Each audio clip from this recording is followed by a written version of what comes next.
abilities.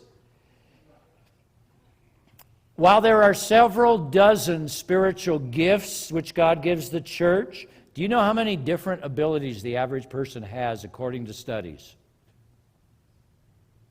I haven't verified this myself, but I've heard it said that each person has 500 to 600 abilities that you possess. Now, this includes very basic things that you wouldn't think of as an ability, things like the ability to read or write or just to brush your teeth or to tie your shoes or to speak in complete sentences. Because think of it, there are people who can't do those things. They don't have those abilities. Rose and I were talking about having to use your chair now. The ability to walk is not there anymore. And so she went through a journey to get to a place where she... And so if you're able to walk, that's an ability. If you have the ability to see. Simply writing something down on your note sheet as you're doing right now. How many abilities do you think you're using just to write? How many things are going on? You got sight. What else are you using? Hearing, muscle, dexterity, hand-eye coordination. All the gifts that went into creating the paper and pen that you have. The knowledge that you have to write.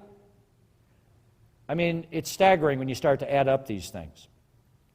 Maybe, just maybe, that ability that you just take for granted as something so common, so ordinary, maybe God wants you to use that to serve somebody else. Maybe your ability to change the oil in the car can be a great service to a single mom.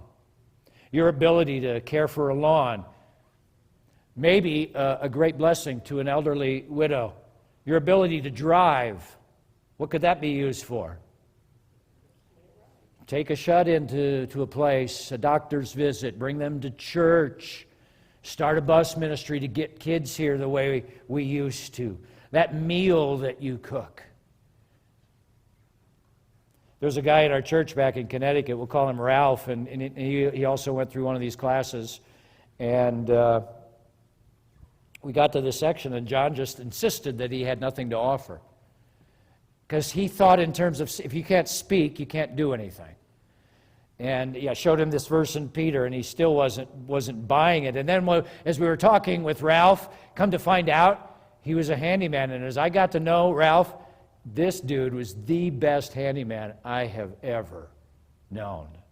I mean, he could build or repair anything, which is the complete opposite of me, because I'm one of those guys who, when the car breaks down, I can get the hood open. I know how to push that lever. And I'm one of those guys who stands there with the hands on the hip and go, yep, that's sure a motor. I've seen one of those. And that's as far as it goes. There's a reason I've had AAA for 20-some years. But John, Ralph, I gave you his real name. You're going to hunt him down. You tell you what, if the zombie apocalypse ever falls, you want to be on Team Ralph John. You do not want to be on Team Bear.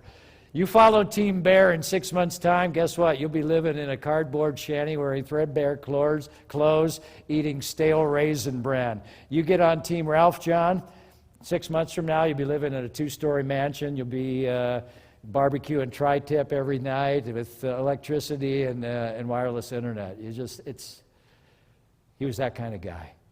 And he said, there's nothing I can do, and we had to show him. And he became one of the most invaluable members of our church.